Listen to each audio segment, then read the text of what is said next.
Hi guys, it is 7:45 on a Sunday night, and we're journaling.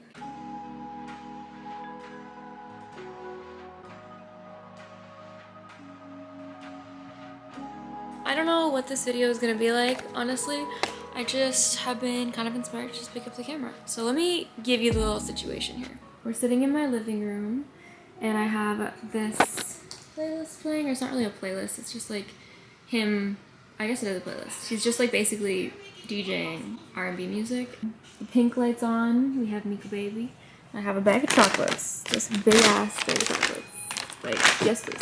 And my water, and we're journaling. So, I'm doing journal prompts right now, and I've just been thinking a lot about like people's perceptions of everybody and how they're all so different for every single person. Like, for example, to my mom, I'm like a completely different person than I am to my best friend, or to my boyfriend, or to my boyfriend's mom, or to my Miko's vet. You know what I mean? Like, there's just so many people in my life that I come in contact with, and they all have different people for me. You know what I mean? Like, in some people's stories in their lives, I could be the enemy, and then the other person I could be the hero. Like, and that's how it is for every single person in the world. Like, it's like that for you watching this right now, and I don't know, that just fascinates me so much. And then there's also, of course, the person that you see yourself as, and I feel like that's probably the one that's changing the most often, and is the one that's probably the most aware and accurate, if anything. I mean, as long as you're someone who's not like super hard on yourself, because then in that case, you're probably not seeing yourself as good as you are. But that's not my point. My point is, that all inspired me to do a little bit of like this journal prompt that I wanted to create, where I'd basically ask a bunch of my friends and family. I say a bunch when I have like 2 friends, but I asked my friends, and I asked my mom, and I asked my boyfriend to describe me in a few words, and I told them to be honest because I wanted to just hear what they had to say, just like whatever the first few things that came to their mind were. And then I had a few questions that I was gonna ask myself in relation to these answers. So I'll tell you guys the questions now, and then basically, yeah, we're just gonna talk a bit.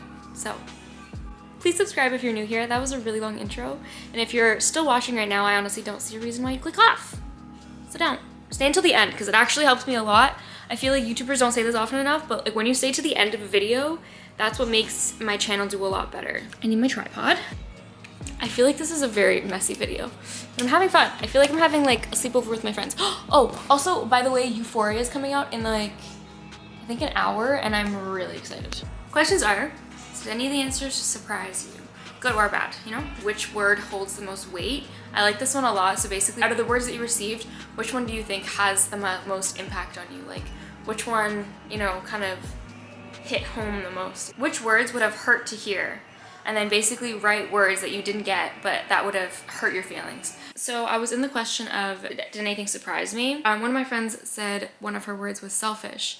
And she said selfish in a way that really made me like have a clear moment. So I'm just gonna read what I wrote for my little journal prompt. I was surprised by selfish. She said it wasn't in a bad way. It was one of the most admirable qualities that I have. But her definition made me realize that I am. Putting my happiness first. Hearing her say that made me so proud of myself. I really started caring about me. I've been doing things for me, and I want the best for myself. I know I deserve it, and that's why I'm doing all these things for myself. The therapy, the singing, the dancing, the building businesses, earning money, doing skincare nightly. All these things are for me, and this isn't to say that I don't have moments that I think low of myself or lack of belief in myself. But I used to have days of that, and now it's moments. All those tasks that I listed earlier that I do to take care of myself, ensure that I don't stay too far from me for too long. It helps ground me, helps spark my soul again, remind me of me. It brings me closer to me. A girl's thoughts on paper. It's kind of fun like sharing them though, because I feel like although it's my journal prompt, it could still be so like prevalent for other people. You know, if you're in the state of feeling like you are doing things for yourself and you're really loving yourself, or you're getting closer to that, you know what I mean? Like, give yourself a pat on the back, because that takes fucking work. That doesn't just happen. If you're in that state of feeling down still, like I said before, do the things that you need to do to make yourself feel loved. I'm not talking about that make you feel productive. Whatever it is that's making you feel the most like you're being taken care of, like you're treating yourself like a loved one, that's what you should do, because that's what's gonna end up being the thing that gets you out of this funk, you know what I mean? Like that phase of being disconnected from you.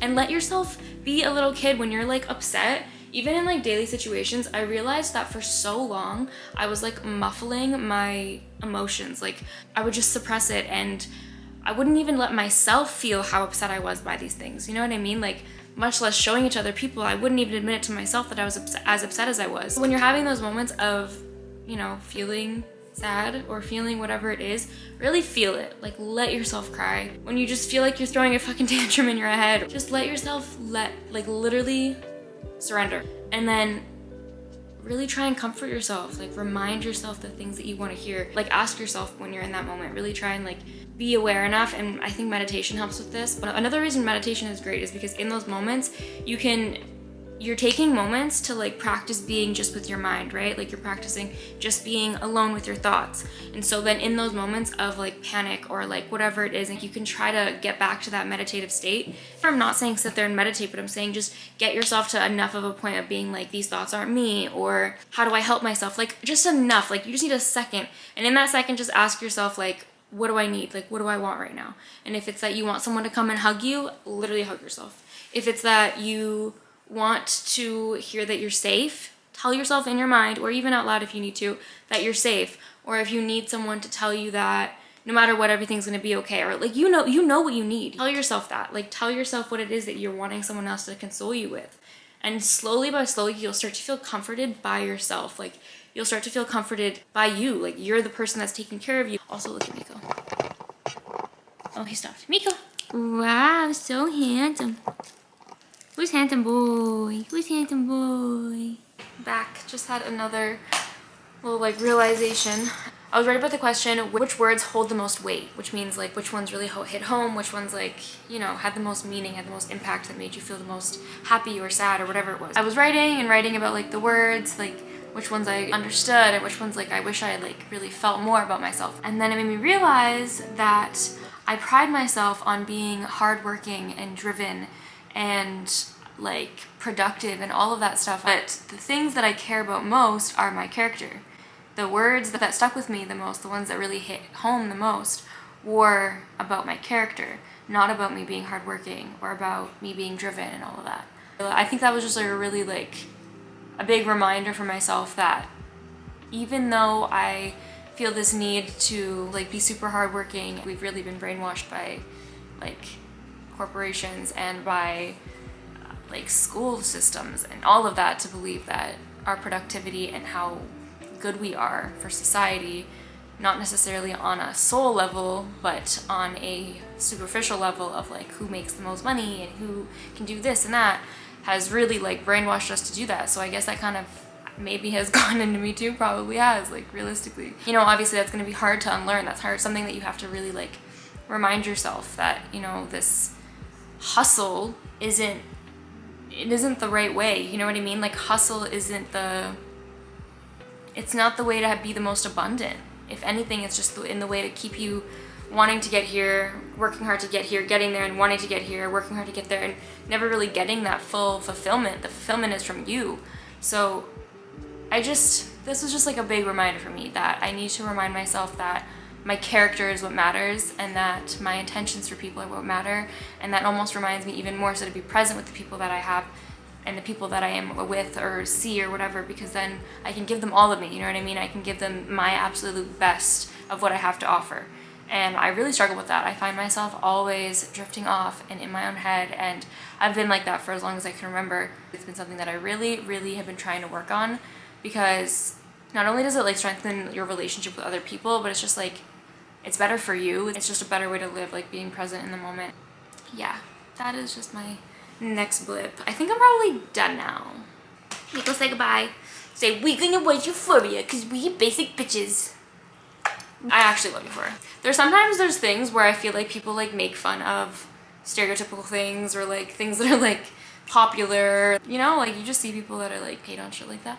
And then it's just like, bro, if people like it, they like it. Like find something you like instead of shitting on things that you don't like. Like what?